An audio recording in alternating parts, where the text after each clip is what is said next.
idônea. Olhe para o seu irmão e diga assim: far-lhe-ei uma auxiliadora que lhe seja idônea. Aleluia. Idônea. Idônea. Uma palavra não tão rara, mas tão pouco usada, e muito mais ainda, mal compreendida. O que é uma auxiliadora idônea? Essa palavra idônea, o que ela significa? Do hebraico foi escrito: far-lhe-ei uma auxiliadora idônea.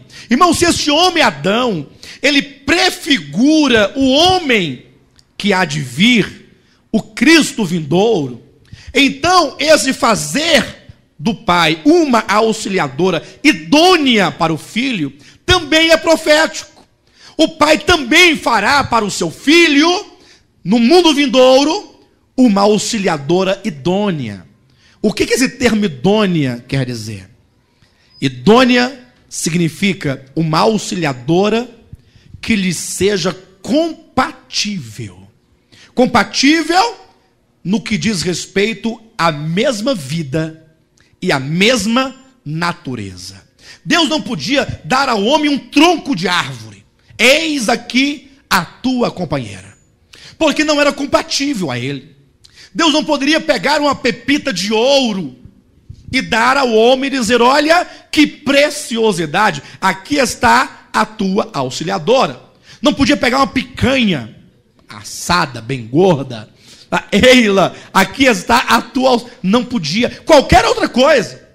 É tanto que o texto bíblico, ele é tão revelador quanto a uma auxiliadora idônea, uma auxiliadora compatível, da mesma vida e da mesma natureza, ou participante da mesma vida e da mesma natureza, é que tão logo Deus disse que faria a ele uma auxiliadora idônea. Qual foi o procedimento? Gênesis 2, 18, 19, 20. Qual foi o procedimento? Mandou que trouxessem os animais. Uma fila de animais. Mas Senhor, o que tem a ver uma coisa com a outra? Deus fala uma coisa e faz outra. Ele diz que faria uma auxiliadora idônea, diz que faria uma auxiliadora compatível a Adão, e agora manda buscar os animais para Adão dar nome a esses animais. Mas que coisa mais esquisita. Parece que está tudo errado. Quem escreveu Gênesis parece que não tinha muito juízo. Fala uma coisa e continua falando outra. Mas não, é a continuidade da revelação. Uma auxiliadora idônea. E então Adão foi olhando, e para cada par de animal ele foi olhando e dando nome aos animais: leão, cachorro, cavalo. E aí cada animal, e a Bíblia diz que ele via, e está em Gênesis 2, 18 em diante, que cada animal tinha o outro, né? Tinha o seu par, e pareciam um com o outro. O cachorro, cadela, não parece? Não são do mesmo cheiro, da mesma vida, da mesma natureza, do mesmo instinto? Não é um para o outro? A cadela não é idônea ao cachorro? Não é compatível ao cachorro? Ou não é?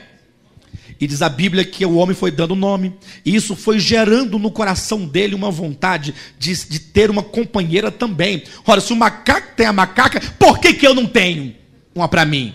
Ora, se o leão tem a leoa, por que eu não tenho uma companheira? Isso foi entrando no coração dele, e foi gerando um desejo, foi gerando dentro do coração do homem uma expectativa. Ele olhava, a fila estava diminuindo, e ele pensava: no final dessa fila eu devo encontrar a minha, certamente. Pastor, eu já li aqui em Gênesis 2, mas eu não vi essas informações, pois estão todas aí. Sabe onde você vai encontrar essas informações aí em Gênesis 2? Quando diz assim: para o homem, todavia, não se achava, não se encontrava uma auxiliadora que lhe fosse idônea. Ora, se diz, para o homem todavia não se achava, é porque havia o desejo, a expectativa e a procura por um ou uma que lhe fosse compatível. E ele percebeu que nenhum dos animais era compatível a ele. Foi aí então que Deus veio e fez recair pesado sono sobre o homem, para produzir agora a sua companheira, que lhe fosse idônea. E o que Deus fez? Deus pegou uma moita de capim, não foi? uma torceira, vou fazer a mulher daqui. Foi isso? Pegou a costela de uma vaca, foi isso? O que ele fez? Ele tomou do homem carne e osso e ossos. Tirou do homem do seu lado a matéria-prima, para que então essa companheira pudesse ser da sua mesma vida e da sua mesma natureza. Foi aí que, quando Deus acabou de fazer Eva, e então que despertou o homem do sono, quando o homem olhou para a mulher, o que ele declarou? Esta, afinal, enfim, esta sim é osso de meus ossos e carne da minha carne. Chamar-se-á varoa, porquanto do varão fora tomada. Ou seja, ela saiu de Adão, procedeu de Adão, era carne de Adão, era osso de Adão, e portanto era uma continuação de Adão, participante da vida de Adão, da natureza de Adão, constituindo um só com Adão.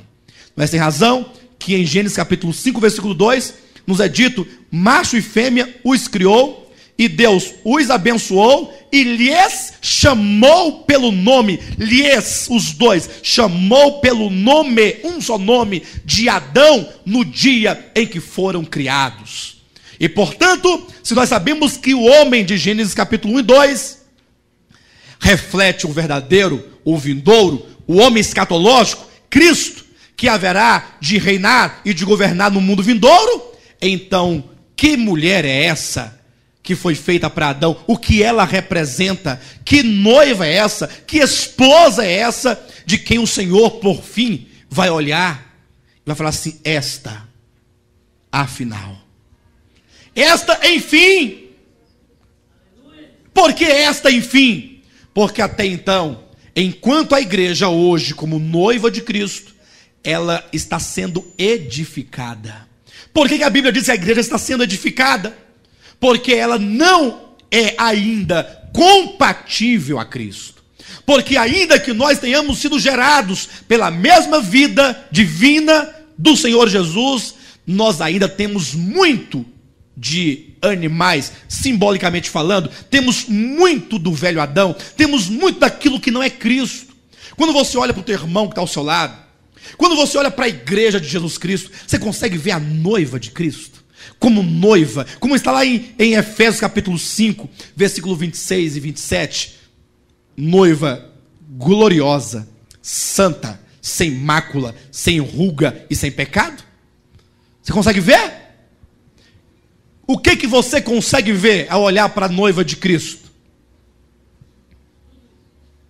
O que você consegue ver? Um tanto de coisa esquisita. Então, nós estamos sendo edificados. O Senhor está trabalhando na sua noiva. O Senhor nos constituiu sua noiva. E o Senhor então está tirando de nós tudo aquilo que é adâmico, que é pecaminoso, tudo aquilo que não é Ele, e está nos enchendo da sua vida. Estamos sendo gerados, estamos sendo feitos, conforme está em Romanos capítulo 8, versículo 29, estamos sendo conformados à imagem plena do Filho de Deus, para que naquele dia, no mundo vindouro, Ele possa olhar e dizer para todo o universo: esta, afinal, é osso de meus ossos, é carne da minha carne. Esta, afinal, é participante da mesma natureza divina do qual eu participo. Isto é um fim escatológico. Dois homens, Adão e Cristo. Dois mundos, o primeiro e o vindouro.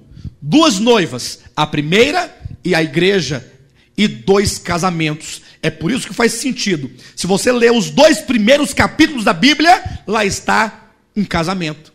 O livro de Gênesis, que é a protologia bíblica, começa mostrando Deus criando ali o homem e providenciando uma auxiliadora e unindo-os, tornando-os os dois uma só carne. É um casamento em Gênesis 1 e 2. Mas quando nós olhamos para o livro do Apocalipse, capítulo 20, 21 e 22, o que nós vemos?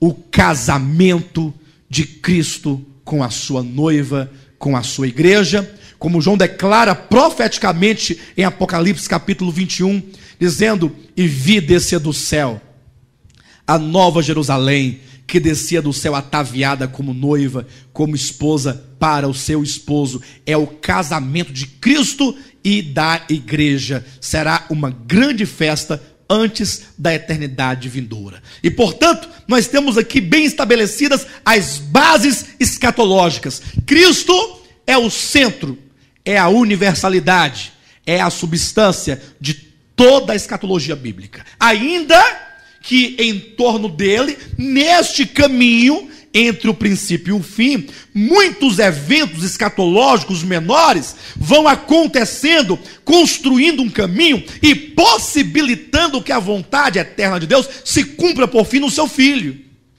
E ao mesmo tempo, nós também encontramos que o Senhor, ele terá consigo no reino milenar, no mundo vindouro, a sua noiva, que também vai se unir em matrimônio. É por isso que está lá em Apocalipse, no capítulo 19, versículo 6, quando diz: exultemo-nos, pois são chegadas as bodas do Cordeiro. A Bíblia, ela é muito clara nesse sentido. Quando nós lemos em Isaías, no capítulo 46, versículos 9 e 10, vamos ler esse texto rapidamente. Lembrai-vos das coisas passadas da antiguidade, que eu sou Deus e não há outro. Eu sou Deus e não há outro semelhante a mim. Que desde o princípio, olha a protologia aí, olha o Gênesis aí. Que desde o princípio anuncio as coisas que hão de acontecer. E desde a antiguidade, as coisas que ainda não sucederam, que digo, o meu conselho permanecerá de pé, farei toda a minha. Deus é aquele que desde o princípio anuncia as coisas que hão de acontecer. É aquele que não somente tem um desejo no coração e um propósito, mas ele estabeleceu a sua vontade e o seu propósito em forma de decretos. Aquilo que Deus decretou vai acontecer. Não importa os homens, não importa o reino das trevas, não importa a criação. Ele diz: o meu conselho, o meu desígnio permanecerá de pé. Farei toda a minha vontade. Amém?